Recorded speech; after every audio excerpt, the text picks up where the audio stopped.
ఒక ఇల్లు నిర్మించుకోవాలని ఒక సామాన్యుని కల. ఆ ఆశయం కోసం ప్రతి ఒక్కరు కూడా వాళ్ళు ఉద్యోగాలు చేస్తూ వ్యాపారాలు చేస్తూ ఎన్నో ప్రయత్నం చేసి ఒక ఇల్లు నిర్మాణం అదొక అచీవ్మెంట్ లైఫ్ లో అని భావిస్తారు. ఒక ప్రభుత్వం చేయాల్సిన బాధ్యత ఏంటంటే సామాన్య పౌరులు ఇల్లు నిర్మాణం చేసుకున్నప్పుడు సులభంగా వాళ్ళు చేసుకునే విధంగా ప్రభుత్వం నుంచి కూడా నియమ నిబంధనలు ఉండాలి. కానీ ఇక్కడ వచ్చేసరికి కంటోన్మెంట్ వచ్చేసరికి సులభం చేసే కంటే ఇబ్బందులు తెచ్చే ప్రయత్నాలు ఇవాళ కంటోన్మెంట్ లో కనబడుతుంది.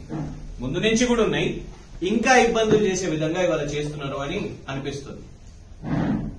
ఇప్పుడు ఉదాహరణకు జిహెచ్ఎంసీ చూసుకుంటేనే అక్కడ జిహెచ్ఎంసీ ప్రాంతంలో ఉన్న పౌరులందరికీ కూడా సులభంగా ఉండాలనే గత ప్రభుత్వం బీఆర్ఎస్ ప్రభుత్వం టీఎస్ బీపాస్ అనే ఒక పాలసీని తీసుకొని వచ్చింది.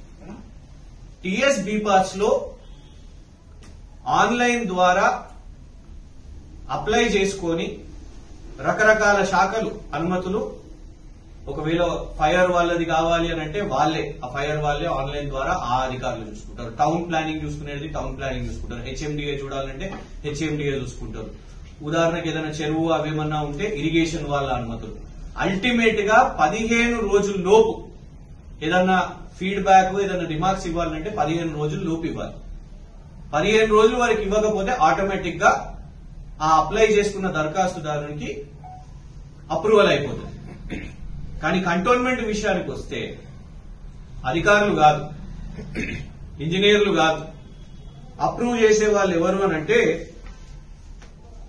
బోర్డు, దాంట్లో ఉన్న రాజకీయ నాయకులు. ఇలా తీవ్రమైన సమస్య కంటోన్మెంట్ లో ఈ మార్ట్గేజింగ్ అనే ఏదైతే క్లాస్ తీసుకొని వస్తున్నారో ఇది సామాన్య ప్రజలకు ఇంకా ఇబ్బందులు చేయడానికి అనేది భావిస్తున్నాం. ఎందుకు అనంటే డిఎస్ బీపాస్ లాంటి పాలసీ ఇక్కడ ఏమన్నా ఉన్నదా కంటోన్మెంట్ బోర్డులో? కంటోన్మెంట్ బోర్డులో ఎవరు అనుమతులు ఇస్తారు? అసలు అనుమతి ఇచ్చే పద్ధతి ఏంది? Board.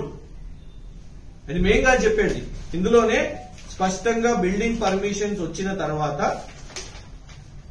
Resolution the board considered and approved the following building applications. ఎవరు బోర్డులో సభ్యులు? ఫస్ట్ ఆఫ్ ఆల్ 12 సంవత్సరాల నుంచి 14 నోటిఫికేషన్ వచ్చిందంటే ఇప్పుడు మనం 25లో ఉన్నాం. 11 సంవత్సరాల నుంచి కంటోన్మెంట్ బోర్డులో ఎన్నికలు లేవు. మళ్ళీ ఇప్పుడు ఎన్నికలు రావాలి, ఇగొస్తాయి అవొస్తాయి అని అనుకుంటారు. అంటే బోర్డు ఉందా? లేదు. ప్రజలు ఎన్నుకున్న బోర్డు లేదు. ఉన్నది ఎవరి వల్ల? ఎమ్మెల్యే గారు, ఎంపీ గారు నామినేటెడ్, కేంద్రంలో ఉన్న వాళ్ళ పార్టీ వాళ్ళిద్దరు. ఎంపీ గారు హాజరు కాలేదు, సో ఇద్దరు. కమలం, చెయ్యి, 2 గుర్తులు. బీజేపీ వాళ్ళు కాంగ్రెస్ వాళ్ళు కలిసి ఇవాళ ఫుల్ గా సపోర్ట్ చేసిరట. ఎమ్మెల్యే గారు ఇందులో రాసింది స్ట్రాంగ్లీ సపోర్టెడ్ అనేసి ఈ పాలసీకి. MLA has strongly supported the policy of mortgage. ఏంటిది మార్ట్గేజ్ పాలసీ? ఎవరైతే ఇల్లు కట్టుకుందాం, నిర్మాణం చేసుకుందాం అని అనుకుంటున్నారో 10% ఇవాళ మార్ట్గేజ్ అంటే తెలుగులో తాకట్టు పెట్టడం, గిరివి పెట్టడం.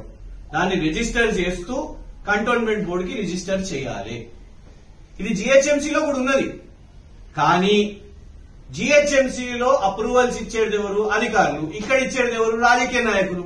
అంటే ఇంకా వీళ్ళ చుట్టూ తిరగాలన్నట్టు, ఇంకా మార్ట్గేజ్ చేసి ఇంకా ఇబ్బందులు పాలు చేయాలన్నట్టు. ఇలా నిజంగానే ఒకవేళ మార్ట్గేజింగ్ సిస్టమ్ ఇక్కడ తీసుకొని రావాలి, మీరు మెరుగుపరచాలనే ప్రయత్నం చేస్తే ఆ బీపాస్ లాంటిది ఆన్లైన్ అధికారులతో అయ్యేటట్టు చేసేయండి. ఇంకా ఇలాగే బోర్డు రిజల్యూషన్స్ వీళ్లు ఒక ఎన్నిక, ప్రజాస్వామ్య ఎన్నిక కాని బోర్డు చుట్టూ ఇవాళ ఎందుకు ప్రదక్షిణాలు చేయాలి? ఇంకా కఠినంగా ఏం చేసిరు మీరు?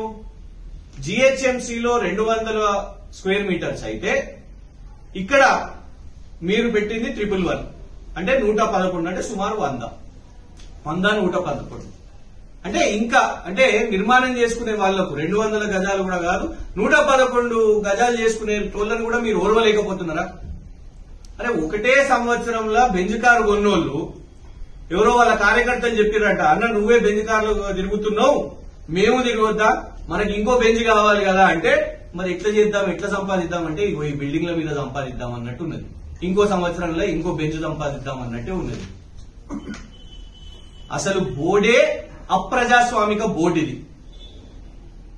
మీరు నిజంగా ఇట్లాంటియే చట్టాలు తీసుకొని వస్తే ఈ చట్టాలు ఎవరి కోసం లాభం కావాలి? ప్రజల కోసం లాభం కావాలి.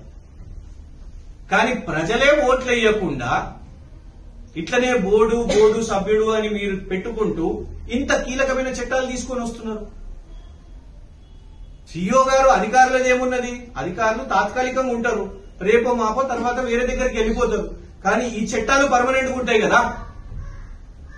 తర్వాత దోచుకోవడానిక వీళ్ళు చేసింది ఇది.